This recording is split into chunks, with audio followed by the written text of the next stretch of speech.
Hello and welcome back once again to Steven Sir Makes It Easy, where me, Steven Sir, tries to make your life a little bit more simpler with concepts concerning accountancy and finance. Before I get started with the task for the day, very quickly a few reminders. You can connect with us on our Facebook page, our Instagram ID, as well as the Twitter handle. And the most important one is the Telegram channel given above. If you have not installed Telegram on your mobile phone and you are a subscriber of the channel, it's my request, please get connected to the Telegram channel above, join it, so that this particular Telegram channel is used for official communication, to inform you, to update you about the lectures that will be premiered the next day, as well as the most important thing, the PDF of the question and answer, whatever is coached and tutored on this particular platform, will be shared at the end of that particular chapter, so that you can download it and use it for your future reference basis.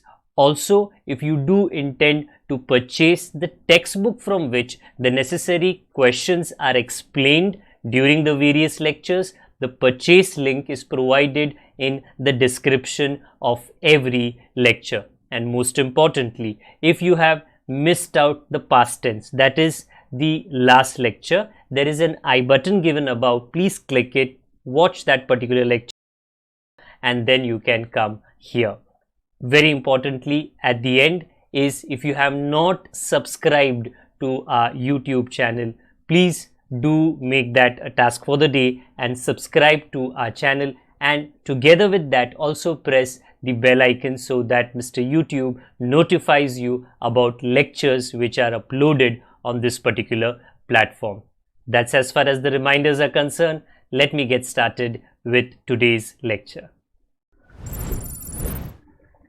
Hello and welcome back to each and every one of you to Steven Sir Makes It Easy, where आज का हमारा जो काम है वो SP के second chapter को थोड़े आगे लेके जाने का है. ओके, वेरी क्विकली हम इस चैप्टर में किस पड़ाव पर, किस लेवल तक पहुंच चुके हैं. Chapter number 2, sources of corporate finance. ये जब हम सीखते हैं तो कितने मार्क्स के लिए आता है वो पीछे डाला गया है. आपको ये कोई नया सुसमाचार तो नहीं होगा, पहले से पता होगा. ओके, तो इन सोर्सेज ऑफ कॉर्पोरेट फाइनेंस, एक कंपनी फाइनेंस मतलब पैसे के बंदोबस्त कहाँ से करती है. नॉर्मली दो होते हैं, एक होता है अंदरूनी पैसा, एक होता है इंटरनल, एक होता है बाहर का पैसा, उसको कहते हैं एक्सटर्नल. एक्सटर्नल पे अभी तक एक एक करके चर्चा हमारी चल रही है. सो हम खास करके हमने अभी तक कंप्लीट क्या किया है, अगर मैं थोड़ा पॉइंट आउट कर लूँ तो ओन्ड कैपिटल, हमारा कैपिटल, हमारा पैसा, उसमें हमने शेयर्स क्या है और उसके अंदर इक्विटी शेयर्स और प्रेफरेंस शेयर्स, उसके फीचर्स हमने पूरी तरह से पढ़ लिया है. बराबर. आज हमारा मुद्दा है प्रेफरेंस शेयर्स के टाइप्स क्या होते हैं. जब मैं अगली बार आपको मिलूंगा तो इक्विटी और प्रेफरेंस का डिस्टिंक्शन बिटवीन करेंगे, और फिर उसके बाद जब मिलूंगा तो ये जो ऊपर बाकी है ना, रिटेन्ड अर्निंग, ये हम करेंगे. तो उसके तरह से आने वाले 2 लेक्चर्स में हम ओन्ड कैपिटल को पूरी तरह से खत्म कर लेंगे, फिर बोरोड कैपिटल की तरफ चले जाएंगे. आज what is the point of discussion, ये टाइप्स ऑफ प्रेफरेंसेस. कभी कभी ये एक इंडिविजुअल क्वेश्चन होता है, कभी कभी ये features of preferences and types of preferences, मतलब ये एक कंजंक्शन में आ सकता है. ओके, दिख तो यहाँ पे रहे हैं 4, बट 4 से पैदा होते हैं 8. मतलब हर एक का, जैसे कहते हैं कि नेगेटिव पॉजिटिव, ओके, हर चीज़ का जैसे होता है वैसे ही इसका भी वैसा ही कुछ है. एक नेगेटिव, एक पॉजिटिव तरीका है देखने का. Okay, now these are, or this is what appears in the textbook as far as the explanation is concerned. Let me teach you the first 2. करना पूरा 8 है, जल्दी हो जाएगा, ज़्यादा समय इसमें जाने वाला नहीं है. So types of preference shares में what are the first 2 types, क्योंकि if you know the first, automatically you come to know the second, and based on these types, individual types, give reasons, true or false, justify, agree, disagree, definitely आ सकता है. So type number 1, cumulative preference shares. Okay, preference shares क्या है ये तो आप पिछले lecture में डेफिनेटली समझ गए होंगे, बराबर। प्रेफरेंस शेयर्स, प्रेफरेंस का मतलब पहले, किस बात में पहले? डिविडेंड मिलने में पहले, इक्विटी बाद में। और अगर कंपनी बंद हो जाए तो हम उसका पैसा मिलने में पहले, उसके बाद में इक्विटी। क्यूम्युलेटिव, ये वर्ड, इसका मतलब क्या है? जमा करना। ऊपर देखते हो मार्बल्स को जमा किया गया है। तो अगर आप क्यूम्युलेटिव प्रेफरेंस शेयर्स की खरीदारी करते हो कोई भी कंपनी से जिन्होंने वो आपको बेचा है, बराबर, तो क्या खास बात होगा? बराबर, खास बात ये होगा, आप क्यों प्रेफरेंस शेयर्स खरीदते हो? क्योंकि आपको डिविडेंड कमाना है। वेरी सिंपल सी बात है। आप तो कंपनी को, काफी लोग कंपनी को पूछेंगे भी नहीं कि हमने आपको 1 लाख 2 लाख 10 लाख ओके हमने इन्वेस्ट किया, आपने क्या किया, नहीं पूछेंगे। वो इतना ही जानते हैं, हमको हमारा डिविडेंड भेज दो, बस। काफी घर के मालिक ऐसे होते हैं जो अपने घर के भाड़े पे देते हैं, बराबर। तो वो क्या है, वो घर पे जाते ही नहीं है। वो क्या बोलते हैं, बस महीने के एंड में मेरे भाड़े को पहले तो कैश में आता था, अभी आप अकाउंट में ट्रांसफर कर लो, बस मैं आपको डिस्टर्ब करने के लिए नहीं आऊंगा। तो उसी तरह से कुछ शेयर होल्डर्स लोग का ऐसा रवैया होता है, एटीट्यूड, मेरा डिविडेंड मेरे को दे दो। अगर आपके पास क्यूम्युलेटिव प्रेफरेंस शेयर्स है तो डिविडेंड गारंटी से मिलता है। कभी कभी कंपनीज, जैसे कोविड का जो टाइम है, बराबर, काफी कंपनीज बंद हो गए, काफी कंपनीज के ऑपरेशंस, खरीदना बेचना कम हो गया, इसकी वजह से उनका मुनाफा, प्रॉफिट कम हो गया। अगर प्रॉफिट कम हो गया या है ही नहीं तो प्रेफरेंस शेयर होल्डर्स को कैसे डिविडेंड दे? हाँ, तो ऐसा हो सकता है ईयर 1 कंपनी ने इतना अच्छा प्रॉफिट नहीं कमाया या बिल्कुल नहीं कमाया, तो प्रेफरेंस शेयर होल्डर को उसका हिस्सा डिविडेंड नहीं दे पाई। ईयर 2 कंपनी ने थोड़ा कमाया, उससे कंपनी का ही गुजारा हुआ, वो नहीं दे पाई डिविडेंड, ओके, तो पहले साल का डिविडेंड नहीं मिला प्रेफरेंस शेयर होल्डर को, सेकेंड ईयर का भी नहीं मिला, बट थर्ड ईयर में कंपनी की गाड़ी एकदम फास्ट चल रही है, अच्छा पैसा कमाया उन्होंने। तो जिनके पास क्यूम्युलेटिव प्रेफरेंस शेयर्स है, जब उनको डिविडेंड मिलेगा तो वो पक्का क्या करेंगे, वो बोलेंगे देखो नाम क्या है, क्यूम्युलेटिव, मुझे तीसरे साल में पहले साल का, दूसरे साल का और तीसरे साल का साथ में डिविडेंड मिलना चाहिए। उसका मतलब है क्यूम्युलेटिव, जमा किया। तो क्यूम्युलेटिव प्रेफरेंस शेयर्स में प्रेफरेंस शेयर्स का जो अनपेड डिविडेंड होता है वो छूटता नहीं है, वो कोई भूल नहीं सकता। उसको कंपनी को अगर 3 साल नहीं दिया, चौथे साल में दो, 4 साल नहीं दिया, 5वें साल में दो, भूल नहीं सकते हैं। उसका डिविडेंड पे उसका पूरा हक बनता है, आपको देना पड़ेगा ही पड़ेगा, और उसके बाद ही इक्विटी शेयर होल्डर को क्या मिलेगा, dividend. So I repeat, that is the meaning of cumulative. Dividend पक्का, थोड़ा डिले हो सकता है बट पक्का। सेकेंड, पहला पता है तो दूसरा भी आपको पता है। नॉन क्यूम्युलेटिव प्रेफरेंस शेयर, ऐसे शेयर्स खरीदोगे तो फिर ऑब्वियस है, जैसे नाम है वैसे काम है। अगर 1 साल का, फर्स्ट ईयर का डिविडेंड आपको नहीं मिला तो भूल जाओ, सेकेंड साल के लिए उम्मीद लगाओ, नहीं मिला भूल जाओ, तीसरे साल के लिए, तीसरे साल में अच्छा कमाया, तीसरे साल का मिलेगा, पहला दूसरा आपको मिलेगा नहीं, क्योंकि ये है नॉन क्यूम्युलेटिव। ऑब्वियसली क्यूम्युलेटिव थोड़ा महंगा होगा, नॉन क्यूम्युलेटिव में थोड़ी खासियत कम है, तो थोड़ा सस्ता हो सकता है। तो ये हो गए हमारे पहले 2 वेराइटी। तीसरा चौथा अगेन नेगेटिव पॉजिटिव ऐसे आप सोच सकते हो, participating preference shares and non participating.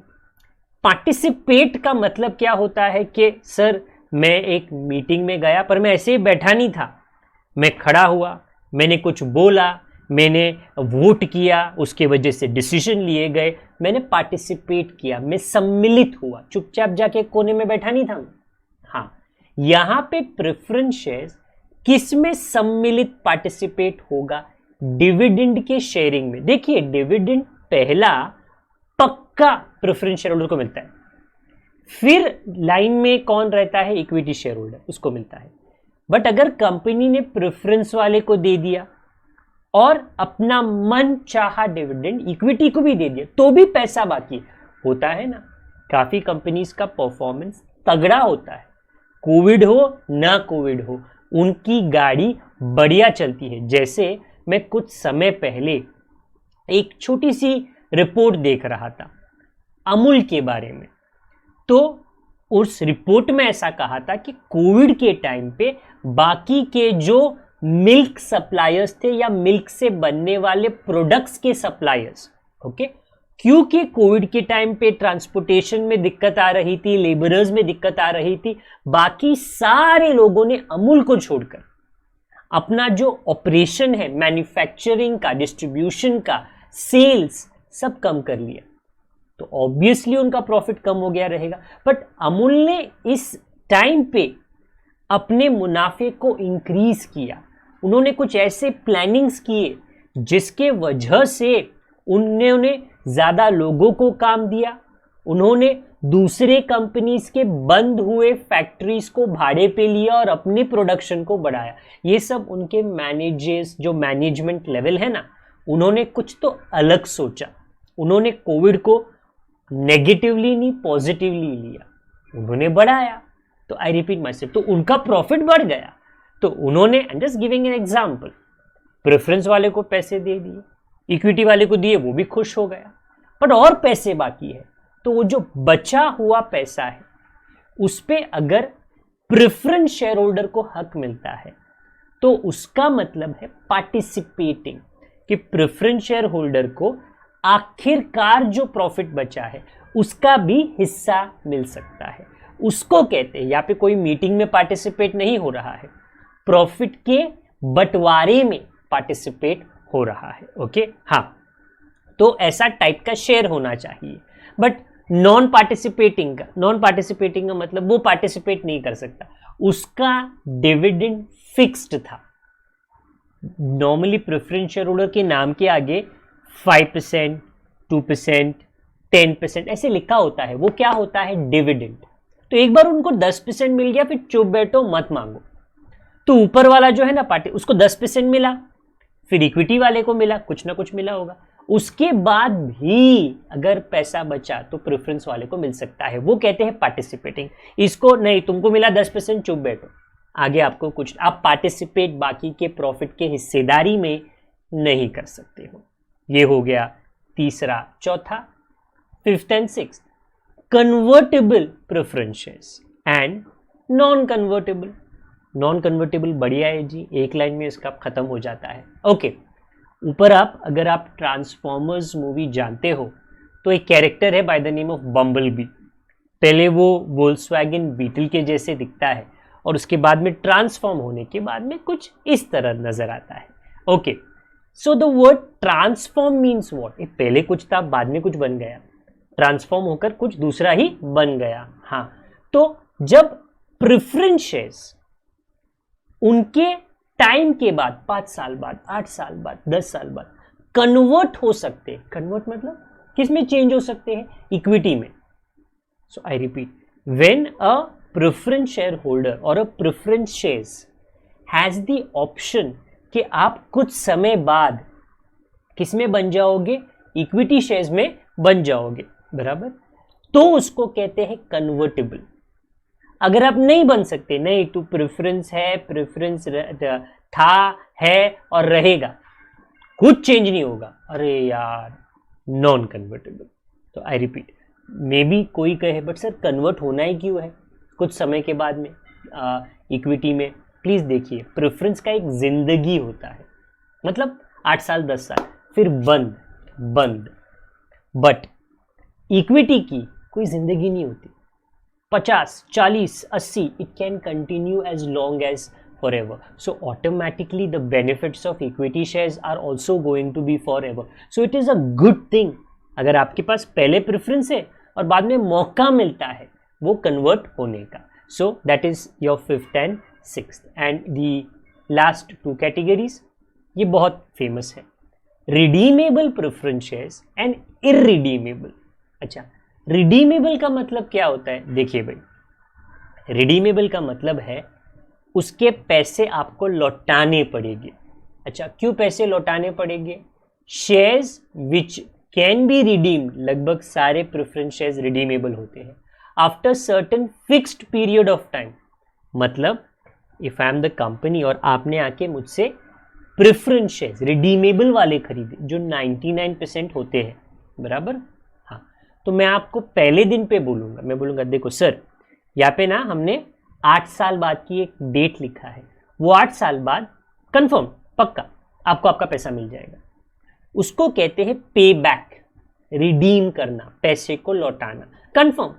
Equity वाला अगर खरीदेगा, देखो सर यहाँ पे कुछ टाइम नहीं है सर, इक्विटी मतलब सर आपका पैसा हमारे साथ हमेशा के लिए, हम आपको हर साल डिविडेंड देते रहेंगे। ओके, हाँ, और कुछ बेनिफिट्स भी मिलते हैं, बट यहाँ पर जहाँ तक रिडीमेबल की बारी है, व्हाट डज दैट मीन? पे बैक करना पड़ेगा, कंपनी को कंफर्म पे बैक करना पड़ेगा। इररिडीमेबल ये एक्चुअली थियोरेटिकल है, हकीकत में नॉर्मली ये होता नहीं है, क्योंकि सेक्शन 55 सब सेक्शन 1 कानून का, कंपनीज एक्ट 2013 कहता है a company can not issue irredeemable preference shares. आपके ऑब्जेक्टिव में आ सकता है, जस्टिफाई में, अग्री में, डिसएग्री में, क्योंकि कानून कहता है 55 सब सेक्शन 1, जब कानून ही आपको बोलता है ऐसा चलता ही नहीं है, तुम नहीं बेच सकते हो इररिडीमेबल प्रेफरेंस शेयर्स, आप नहीं बेच सकते हो। तो हमने इसी तरह अलग अलग एंगल से देखा, कन्वर्ट होना, पार्टिसिपेट होना, बराबर, क्यूमुलेट,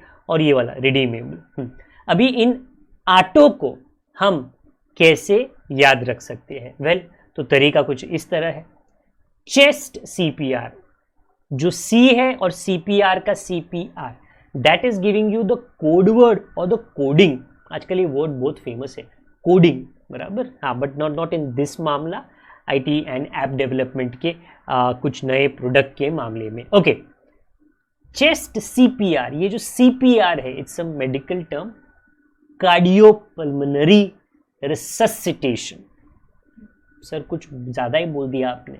अच्छा भाई देखो, इसका मतलब ये है कि अगर किसी को दिल का दौरा पड़ता है या कुछ वजह से उनका हार्ट टेम्पररीली बंद हो जाता है, आपने काफ़ी मे बी पिक्चर्स में देखा होगा, सीरियल्स में देखा होगा, जहाँ पे ना झटका मारा जाता है, एक इलेक्ट्रिकल शॉक दिया जाता है ताकि वो हार्ट दोबारा स्टार्ट हो सके। तो उसी तरह, not electrical shock but CPR करके, ओके, ऐसे नहीं है कि कोई भी ये सीपीआर कर सकता है, थोड़ी सी ट्रेनिंग उसके लिए ज़रूर लगती है।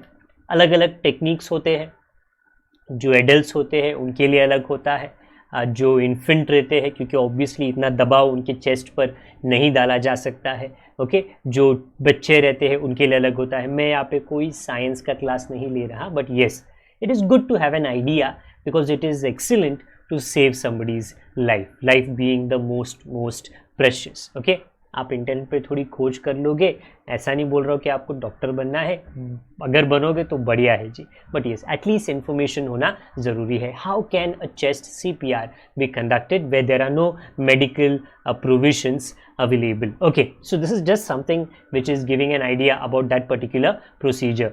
यूट्यूब पर आपको सैकड़ों ट्यूटोरियल्स मिल जाएगी by which at least you are aware, yes, ये किस तरह से किया जा सकता है। ओके, राइट नाउ हमारा मुद्दा था कि हम ये टाइप्स ऑफ प्रेफरेंस शेयर्स कैसे याद रखें। तो चेस्ट सीपीआर से हमको क्या मिलता है? C CPR, C gives me cumulative and non cumulative, and CPR gives me convertible, participating, redeemable and irredeemable. So quite simply put, chest CPR is your coding for remembering types of preferences.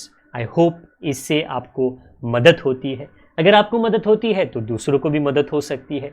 तो कृपया करके इस lecture और इस subject और इस पूरे channel के बारे में आप दूसरों तक जानकारी मैसेजिंग के द्वारा ज़रूर पहुंचाइए, ताकि उनको भी पता चले कि Steven sir makes it easy पर स्टीवन सर क्या कोशिश कर रहे हैं, क्या मेक्स इट ईजी करने के लिए। अकाउंट्स के लेक्चर्स भी यहाँ पर उपलब्ध है, इको के भी है, ओसी के भी है और एसपी पे भी है। पूरी उम्मीद है कि बाकी के सब्जेक्ट्स की शुरुआत में भी कभी ना कभी भविष्य में ज़रूर होगी। ओके, टिल द टाइम हम ना मिले, अगर आप सब्सक्राइब करना भूल गए हैं तो कृपया करके कर लीजिए, उसमें देरी क्यों है। बेल आइकन दबा दीजिए ताकि आपको नोटिफिकेशन मिल जाए। टेलीग्राम चैनल हमारा ज्वाइन कर लीजिए और उस पर जो PDF है डाउनलोड कर लीजिए ताकि आपको ये सारे नोट्स, ये नहीं इसके पहले जो थे सारे नोट्स मिल जाए। जब तक हम दोबारा ना मिले, अपना ख्याल रखिए, अपने बड़ों का, अपने छोटों का, अपने परिवार वालों का, सभी का ख्याल रखिए। Good day to all of you, God bless, bye for now.